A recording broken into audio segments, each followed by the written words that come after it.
I'm Anthony Wilson, he's Aaron Wright, and this is Back and Forth.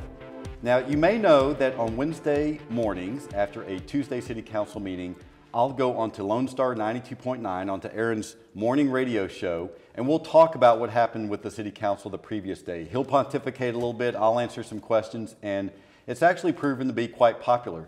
Who knew that, that rednecks were so interested in complaining about their municipal government? And so we decided to bring that format, minus the rednecks, here to SATV. And the premise is very simple. It's just two guys who are interested and engaged in local government, sharing their views and their news. This is a little odd, though, because I'm used to seeing Aaron always in a ball cap. I had no idea he had hair.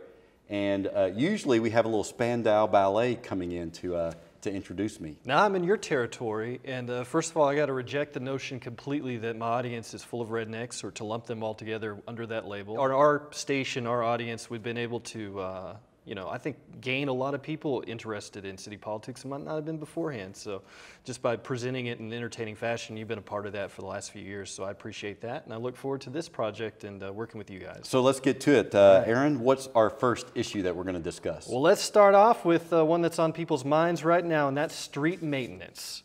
The City of San Angelo has completed its annual program of street maintenance, and some of you are not happy about it.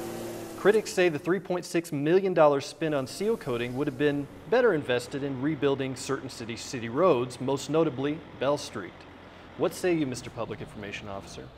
Well, I think people need to understand that there's a big difference between seal coating and reconstruction of a street.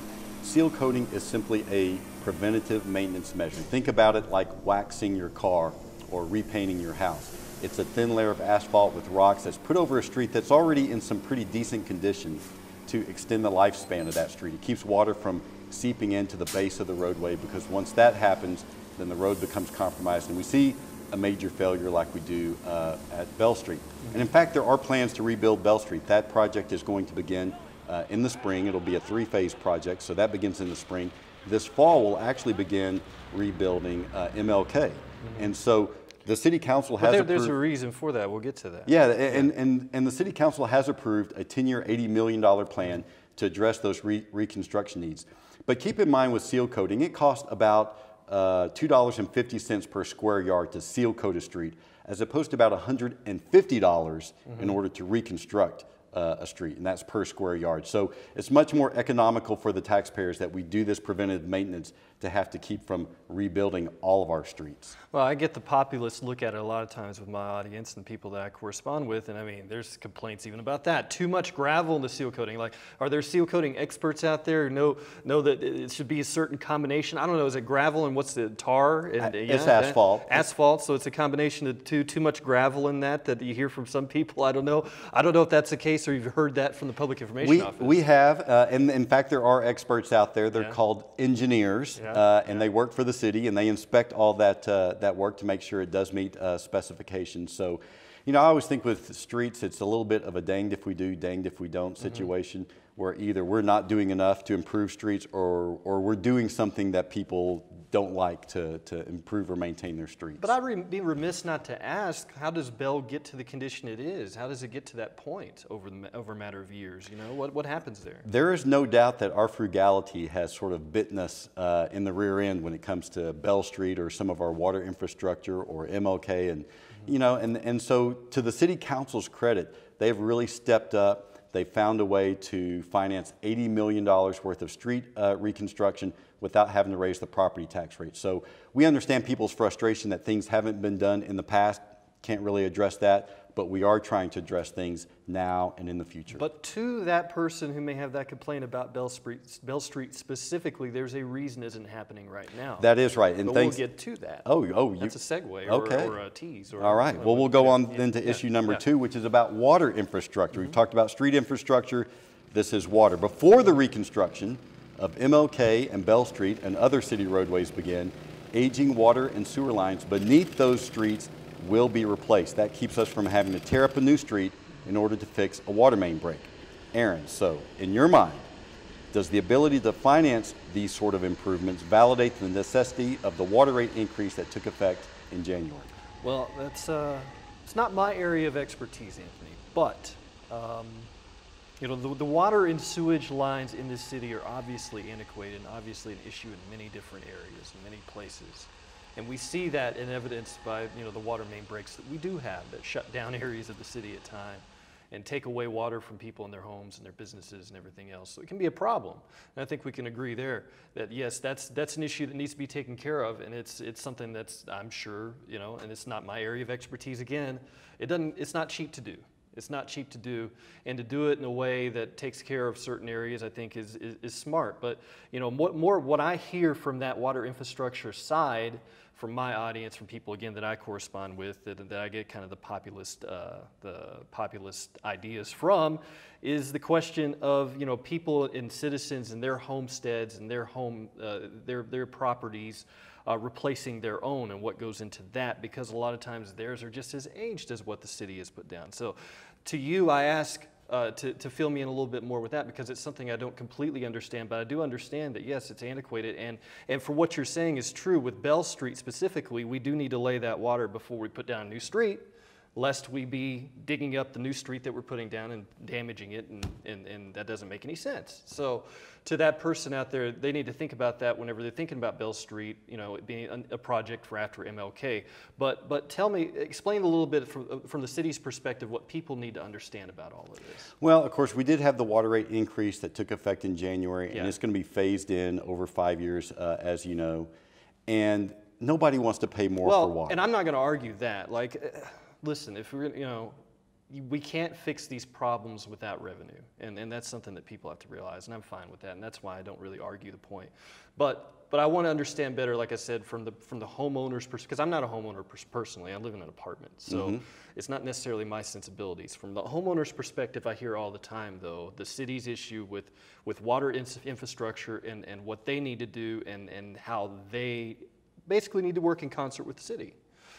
Explain that a little bit. Well, and so the city obviously does own the infrastructure and is responsible for the infrastructure that's within public rights of way. Right. And so occasionally we'll get a call in our office from someone who has suffered a sewer line break on their property, and they're wanting the city to come and fix that. And we have to explain that we're responsible up to their property, and then once the line crosses their property, that's their responsibility. And it's a little difficult for people to understand, but you know, the city can't go onto everybody's private property and fix their water lines and their sewer lines.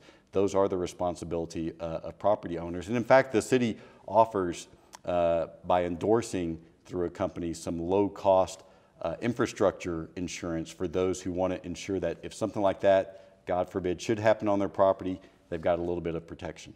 I hear about that too. Scam alert, this and that. And you have to understand, again, that's not a cheap thing to do. Whether it's your property, whether the city, whatever the case is, and that money's got to come from somewhere, from the city's perspective. So I once covered a city manager back in my newspaper life who said, we can do anything the citizens want. Just takes money. It just takes money, that's right. Issue number 3. Issue number 3, that's me, it's my turn, and I've got trash on my mind today. Let's go to trash. It's been more than a year since the new trash pickup and curbside recycling took effect. And still the city is considering some changes, and I know there's some meetings that are planned for that, including going from quarterly to monthly bulk pickup, perhaps. Citizens have been asked to fill out surveys detailing what other changes they might like. Anthony, when is the city going to finally get trash pickup solved once and for all? Hopefully soon, because I know it's something that has frustrated citizens to some extent. It's certainly frustrated staff to some extent, because we want to get settled where there won't be any changes and everyone can sort of settle in and feel comfortable with however trash is being collected. What has sort of generated this interest in changing some trash collections is that we've had a lot of people who've had either leaves or grass clippings, and they didn't want to wait once a quarter for Republic Services to come by and pick those up in a bulk quantity. And so to move from a quarterly bulk pickup to a monthly bulk pickup, and before the City Council did that, they wanted to ensure that there were no other service changes that we should be instituting at the same time. So we do all of that in one fell swoop. I say never, but that's, I mean, think about Fort Worth, right? There's some reporting today on the fact that, and this is crazy, let me just throw this out there as a hypothetical. Is there a scenario in your mind where what's happening in Fort Worth, did you see the news today? I have not. Fort Worth arrested a man.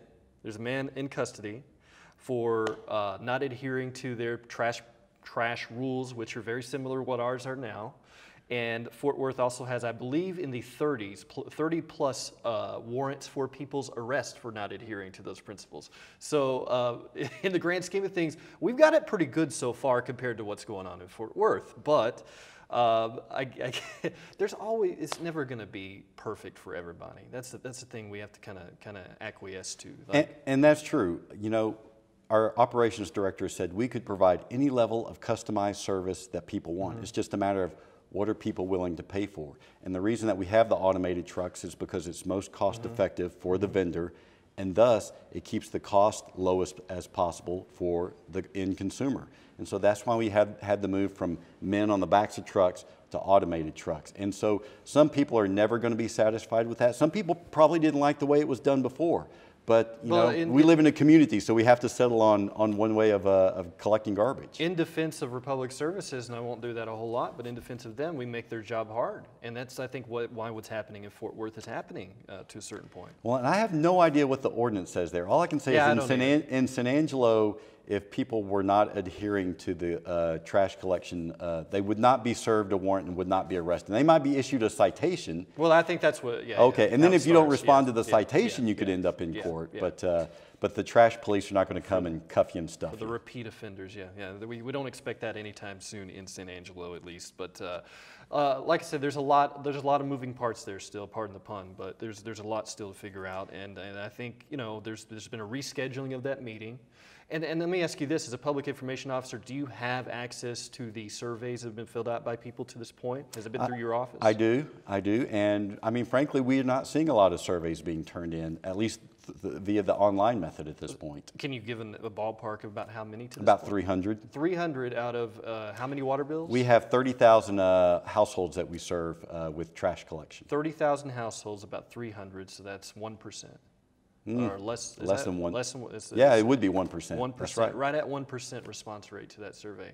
Yet, it's a fever pitch to hear people complain about the whole thing. Yeah, and you put the survey out there and you marketed it and promoted that you put the survey out there, and there still weren't 1% of the surveys turned in.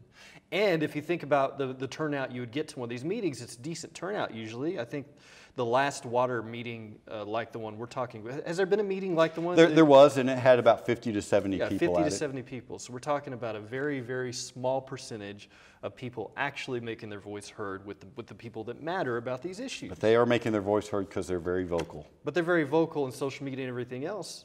There's a bit of a discrepancy. Well, it's easy to be vocal on social media. You know, a few mouse clicks, a few keystrokes, and but how much and your does the city pay attention to that? Does that Of course matter? we do. Of course we do. We wouldn't have social media if we weren't interested in engaging in a dialogue with our citizens. But it's not as important as if you go to one of these meetings or actually fill out the survey that was put in. I think that's fair to say. What is just real quick, what's some of what you've seen there? Like, can you give us some of the stuff you've seen as far as what the predominant themes are to people, what they want? Most of it involves a return to alley service.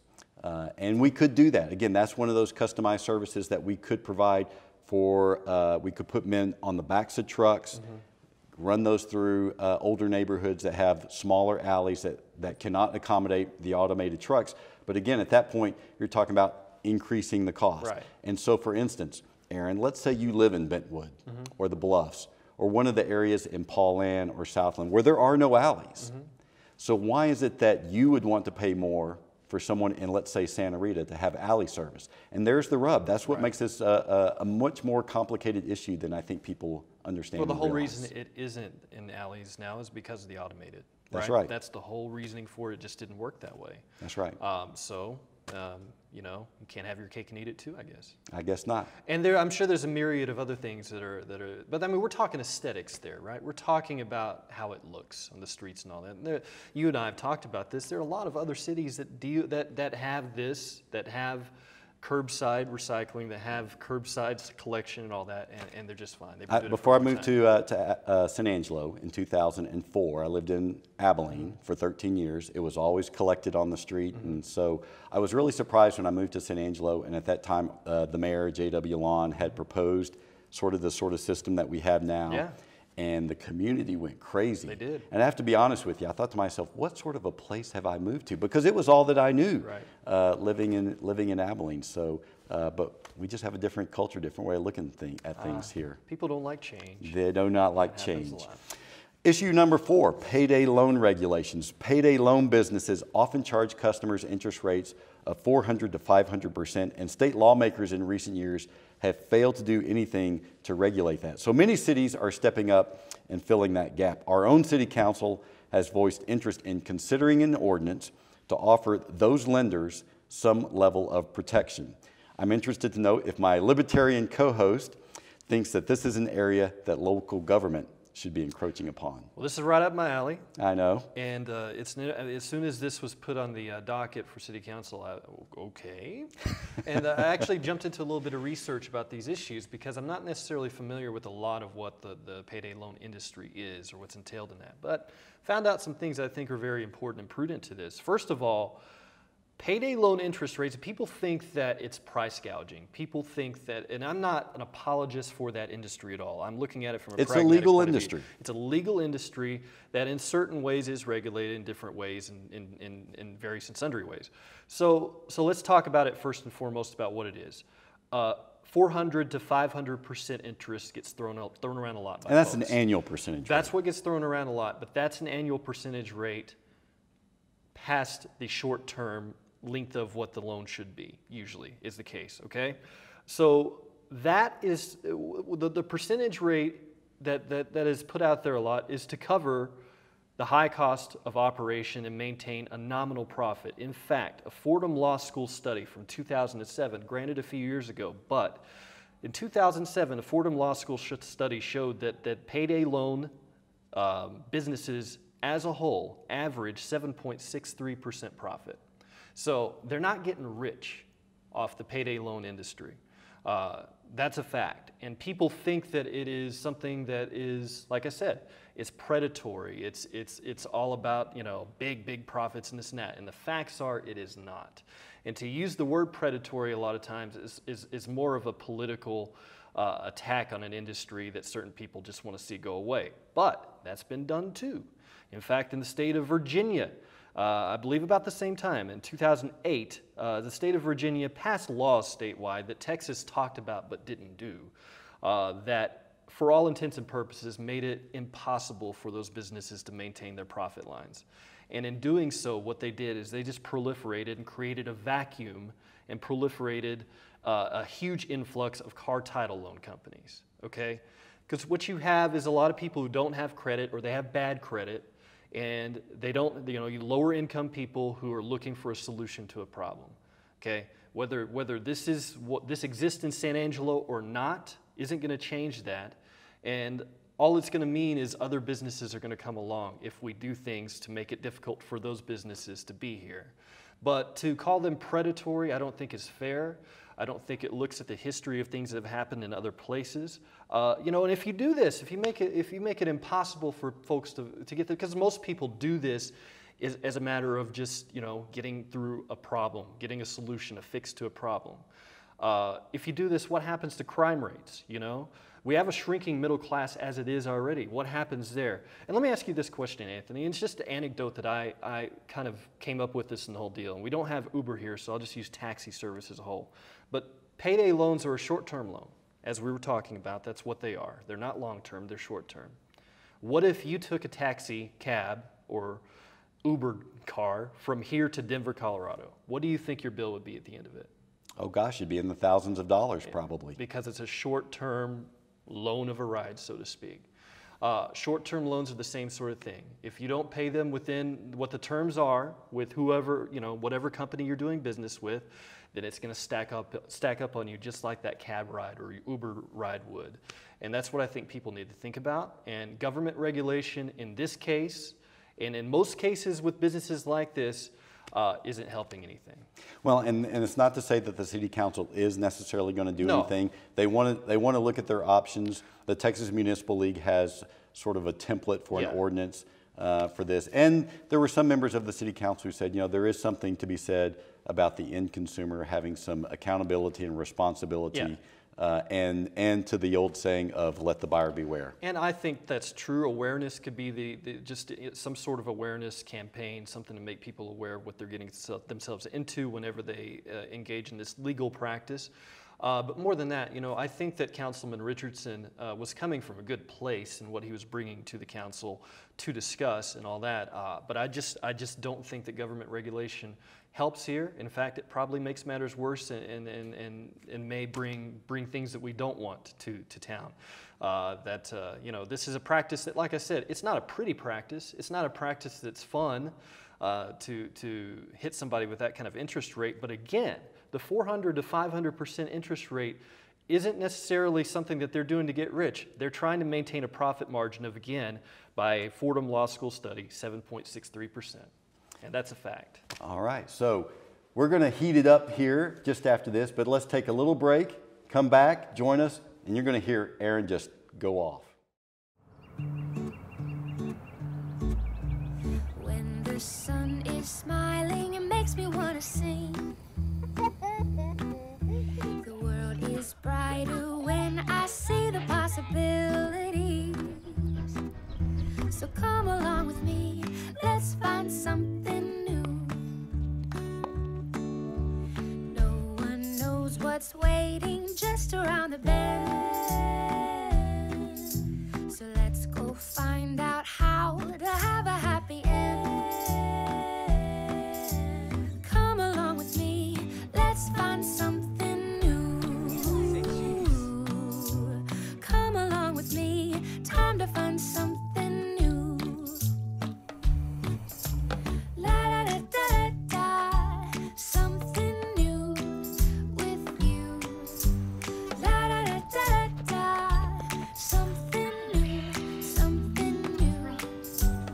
La da da da, something new with you.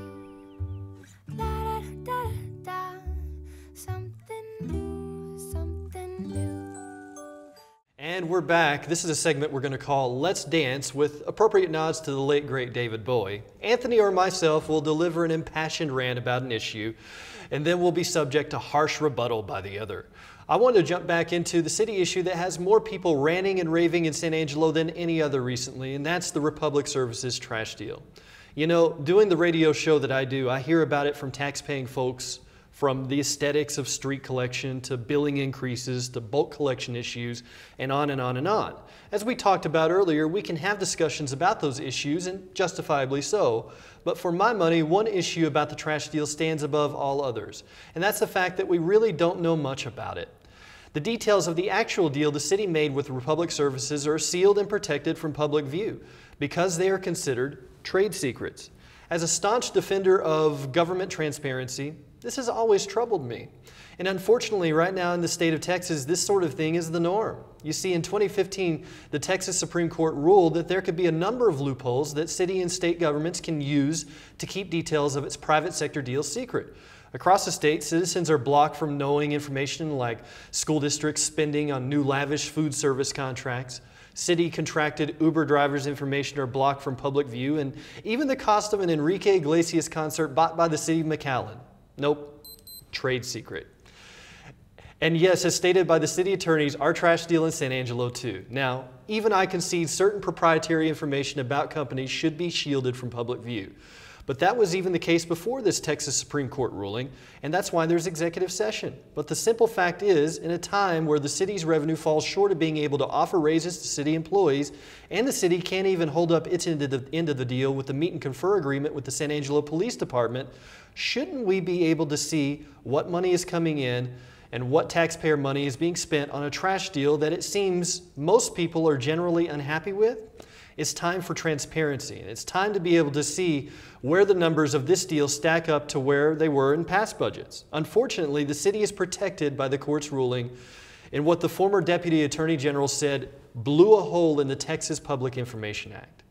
The only thing that could change that now would be a change of heart by the court or new laws in the 2017 Texas State Legislative Session until those are challenged in court too. Basically, if they don't have to tell us, they don't have to tell us the details. They don't want to tell us even the most basic of information.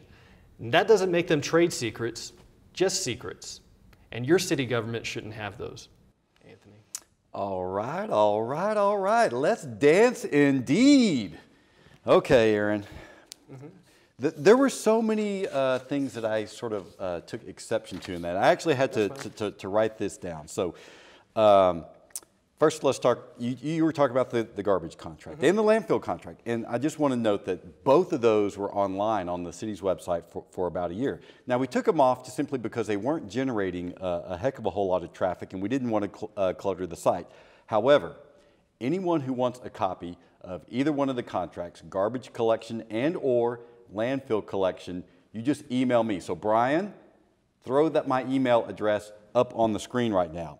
Here's what else you can find on our website. You can find out how much Republic Services has paid the city both last fiscal year and this fiscal year, and how much the city has paid Republic. Now, what we paid... Well, that's public information now. It's public information. It wasn't revealed in city council a few months ago. Well, it's on the website. It's been on there for a few months now. And so, if you'll go onto our website, you'll find how much we paid this Republic Services. So far this year, it's been about $127,000. Okay. We've been paid by Republic Services about $1.6 million.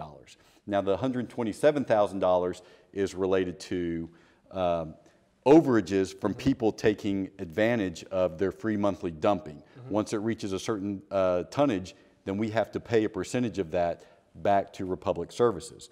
But Brian, again, if you'll flash that URL up to our solid waste page, you can see where you can go on our website in order to find that information. Also, we have the budgets and financial audits for previous years for anyone who's wishing to compare those. So those can be accessed from our finance page, which Brian will throw the URL up for that now. Now, here's what we haven't released. Okay. We have not released the vendor's response to the city's request for proposals. The city received a public information request asking for that, that response to that RFP. We suspected that the RFP contained proprietary information, so we told the vendor about it, and then the vendor appealed to the Attorney General's office that should not be released because of the proprietary information. The Attorney General has not allowed that to be released, so the city isn't keeping information secret. We're just simply following the law. I like to say all the time, as the city's government, we have a responsibility not just to enforce and enact the law, but also to follow it. And so that's what we're doing in this case. Now, I do need to note that the solid waste fund is completely separate and apart from the general funds that fund most city salaries, including those of police officers. So regardless of the health of the solid waste fund, that would have no impact on city salaries, including those for our police officers. And lastly, and we talked about this a little bit earlier, I'm not fully convinced that there's a general unhappiness with the trash contract and our trash collection services. And here's why. As we mentioned earlier, we're doing an online survey that thus far has only generated 300 online responses. We talked about 1%. 30,000 households that we serve. We did a previous survey that generated about 2,600 responses. We had a public forum at which 50 to 70 people showed up. So again, I think most of those people, they're very impassioned about it. They're very vocal about it. But I don't know that that's the general mood of our community. Most of those folks, as we talked about earlier, want service returned to their alleys. And that can be done, but it would be done at a cost. And it's a matter of how much is the community willing, for those of us who don't have alleys, how much are we willing to subsidize alley service for those who do? So again, I would agree. The city of McAllen should release the cost of how much they paid Enrique Probably Iglesias. an arm and a leg. Although I'm more of a Julio man myself. Oh, the old school. Yeah. Old school. Daddy. But I would disagree that the city is keeping secrets on its trash contract. No, just to be fair, there was a time a few months ago, and I don't remember the specific city council meeting, but there were specifics of the expenditures and the revenue that were kept from that city council meeting because it was quote-unquote trade secrets. Now, the city has made the decision to publish those on the website since then. Subsequent to that, I didn't see it until now. If you tell us that information, that's good. I'm glad. Well, and I don't recall it that way, Aaron, and I could be wrong about that. But I will say this. Our finance department has won from the state comptroller's office the Platinum Award for public transparency for all of its finance. There's not a financial record that you can't go onto the city's website and access, according to this, the state comptroller's office. So, as I said, we have budgets from past years, we have the financial audits from past years, and now we've made it even more easy for people to go simply to our solid waste page and get all that information. We had the contract on there for a long period of time, and we're happy to, if we get enough requests to put that back on, we're happy to do that, but I'll certainly email that to anybody who wants it, because there's no doubt that that is, in fact, a public record. Go check it out on the website then. All right, all right. So let's segue to our next segment. And no one has yet crowned Aaron or me the king of San Angelo, but that doesn't stop us from sort of pondering what we would command in our fair city if we had full autonomy and authority to do so. Yes? I reject the sentiment that anybody would have autonomy over anybody in that sense. But for the sake of our little game this is here, just television, folks. Okay, that's fine. So anyway, if I were the king of San Angelo, what would I do? I'd give every city employee a healthy raise, just like we were talking about. And on the next episode of Back and Forth, I'll explain why that's simply not possible this year. And that's what we in this biz, my friend, call a tease. Everything is everything Anthony does is with intent. You know, like you team me up to do that rant so you could do your spiel on transparency and all that. Like this guy is calculated, very calculated. So, Your Excellency, if you were the king of San Angelo, if I were the king of San Angelo, what I would do is I would guarantee a healthy raise for every single City of San Angelo police officer. That is what I would do. All right, and we're going to talk more about that on the next episode. The reason we're not talking about it on this episode is because I'm not authorized to talk about that until the meet and confer decisions have all been made. There's one single spokesperson for the city, one single spokesperson for the police department. I am neither of those, and they both have to be in the same room whenever talking to the media. So, but we will talk about that. That will be interesting. After our next meeting. Thanks for watching the maiden episode of Back and Forth. He's Aaron Wright of Lone Star 92.9. And he's City Public Information Officer Anthony Wilson, just a small town girl living in a lonely world.